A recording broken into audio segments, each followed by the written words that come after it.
Well, hello everyone. Tomorrow is Friday, the end of another week, and I just wanted to share with you a quick little God moment that's been about 3 years in the making.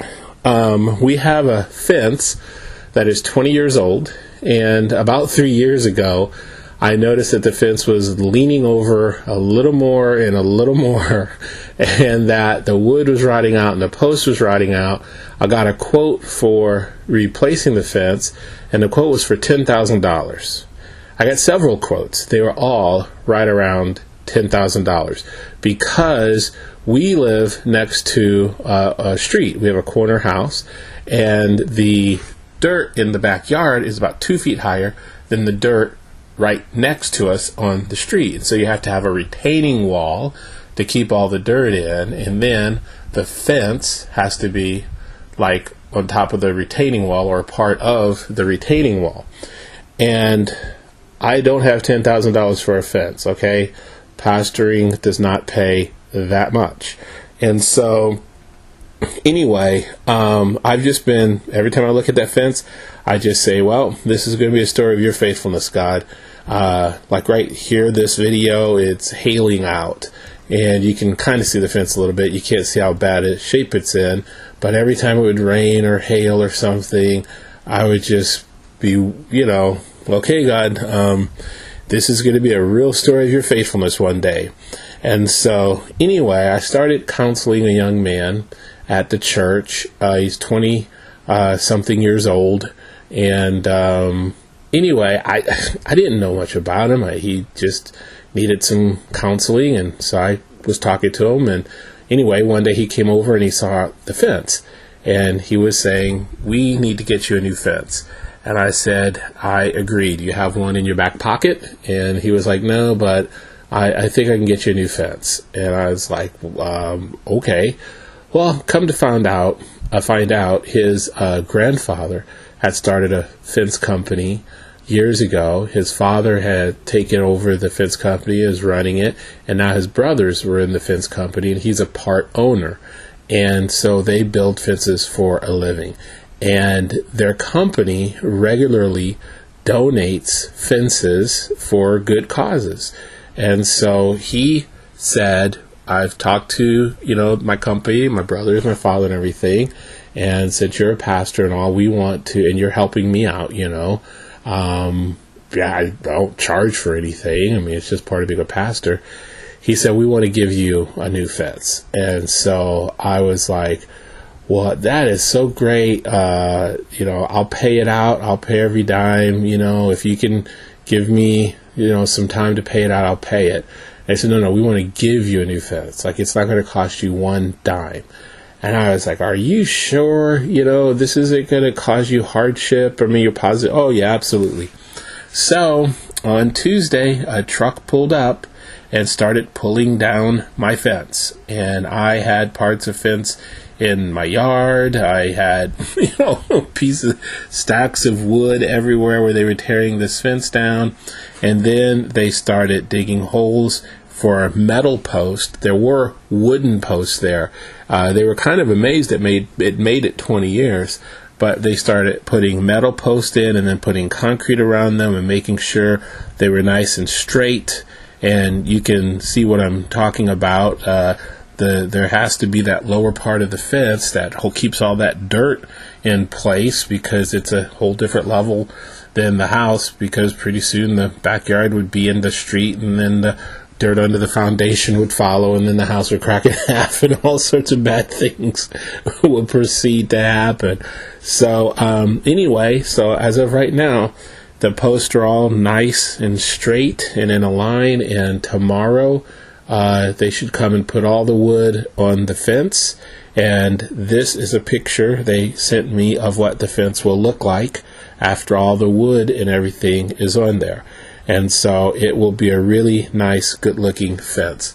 Now, the name of the company, I do not mind telling you. You call it advertising or whatever you want. I'm not charging them anything for it, obviously. But in appreciation, and much appreciation, the name of the company is Rustic. And so you could find them on rusticfence.com. They build fences all over Texas and even the country, other parts of the country, depending on if the project is right for them. And so that is one huge God moment, and I really, really had to resist the temptation for the last 3 years of going into worry or fear or doubt. Whenever I went in the backyard, whenever I went out there to grill, whenever I went out there to shoot baskets with my son or anything else, every spring when I trim the trees and everything, I look at that fence and I'm thinking, well, God, this is going to be a testimony of your faithfulness one day. I don't know how, but I trust you. I have faith. So anyway, I know a lot of my stories about God's faithfulness tend to be materialistic things that he's done. And there's a lot of you who don't have to worry about those things, but all of us usually have to have faith for family members and for children and stuff like this in addition to those things. I'm really blessed, my kids are doing great, my wife is doing great, we're doing great, and there's ongoing prayer that God heals our bodies and stuff, even with nothing wrong, just in case there's something in there that we don't even know about. Heal us, keep us healthy. We very rarely get sick or anything at all. Praise be to God. But I do know a lot of us struggle with our family and our children. So I want to give you a little something else as a tool to help you be free from the big gray swirl of busyness and distractions and worry and fear that might help you. I have not read this book, but I am getting this book. Just yesterday, my mentor, 80-year-old T.D. Hall, said, you really need to read this book. It's a good book. The name of the book is Don't Sweat the Small Stuff with Your Family by Richard Carlson, Ph.D. And he said you could tell this is a Christian man, even though the book itself is not specifically a Christian book. It's not coming from a perspective of constantly quoting scripture and stuff, but all of the precepts and principles are obviously very scriptural and helpful. So Don't Sweat the Small Stuff with Your Family by Richard Carlson, Ph.D. Now, he divides his book up into 100 little chapters, okay? And it's not a big, thick book or anything. It's just 100 little chapters with little things to keep in mind and to remember in terms of having a healthy family. So you could do it as a devotional. You can just read it yourself. You can break it up into these chapters. So I'm going to read to you every 5th chapter. So it'll go quickly, not chapter, but chapter heading. So it'll go quickly and give you an idea of what's in this book. So chapter 1, for example, says, set a positive emotional climate. Chapter 5, protect your privacy. Chapter 10, don't answer the phone. Chapter 15, expect it to spill. Okay, expect it to spill. Chapter 20, appreciate the teen phase. Chapter 25, keep good company. Chapter 30, experience calm surrender. Chapter 35, start the day with love, live the day with love, end the day with love. Chapter 40, don't be a martyr. Chapter 45, work on absolute acceptance of those you love the most. Okay? Work on absolute acceptance of those you love the most. Chapter 50, don't go to bed mad. Chapter 55, become less easily bothered. Chapter 60, put things into perspective. Chapter 65, stay healthy. Chapter 70, create a new relationship with someone you already know. Chapter 75, recognize when someone doesn't have an eye for something. Okay, recognize when someone doesn't have an eye for something. Chapter 80, have a favorite family charity. Okay, have a favorite family charity. Chapter 85, don't read between the lines. It's not good to have a communication style where you're always reading between the lines, and it's expected that you read between the lines. He says, don't read between the lines. Chapter 90, remember, it's the little things that will be remembered the most. Chapter 95, reverse roles with your spouse. At Chapter 100, treat your family members as if this were the last time you were going to see them. Big hugs, goodbye, get big hugs, see you later, I love you, every time they leave. You know, I saw a quote one time that said, try to be the man your dog thinks you are. Because any of you who have a dog, it is really quite amazing. You can go out to check the mail and you come back and they're jumping up and down so happy, like, oh, like you've been gone for months, you know. Every time you come home from work, every time you come home from church, your dog is, oh, man, it's so great to see you. You're the best thing ever. Well, you know, treating your family members like this were the last time you were going to see them, it doesn't mean in a morbid way, crying and everything, but just a big hug. Hey, I love you, proud of you, we'll see you after work. Hey, I love you, proud of you, see you after you get back from the store.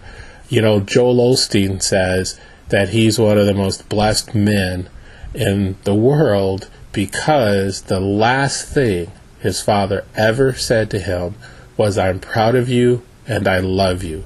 And then his father died, I think, of a heart attack or a stroke or something very unexpectedly later that day. That was the last thing he ever said to his son. But he was in the habit of making that the last thing he said to his son whenever he was saying goodbye. I love you, I'm proud of you. And he meant it. So, you know, this is a book that might help you with your family because so many of our God moments are tied up with our family. I don't like to talk about my family specifically a lot because as this application grows and we get the book ready and out and you know, I'm speaking and going places and whatever, I do want to value some of my family's privacy a little bit, but I do understand I'm a pastor and our biggest God moments do come with our family. So check it out. I encourage you, let people know about this VIP app. If it's helping you, if it encourages you, if it blesses you, write down just to add, it's TFOG, TFOG, the faithfulness of God, TFOG .info. Write it down on a piece of paper, hand it to the clerk in the grocery store, give it to the person who you give your laundry to. Just say, hey, you might want to check this out. It's free. It's a blessing. At a certain point, when we get enough people joining the app and it starts picking up some steam, we will start charging for it. Not you, not anyone who joins right now. Anyone who joins right now, you have it free forever. But at a certain point, we will start charging a small fee, you know, $9, $10 a year, or something like this. I don't know what the amount would be, but I know we will, because my ultimate hope is that I can work on the faithfulness of God, videos talking about the book, retreats where people can get away for 3 or 4 days and write about the faithfulness of God in their life so they have it for themselves and their children forever. Eventually, I would like to do that full time, as well as working with Steps of Hope.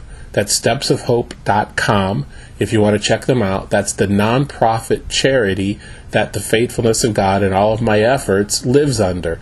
And all monies that we generate will go towards not only just paying for me so I can pay my bills and do it full time, but it will go towards helping men, women, and children with the vision of Steps of Hope.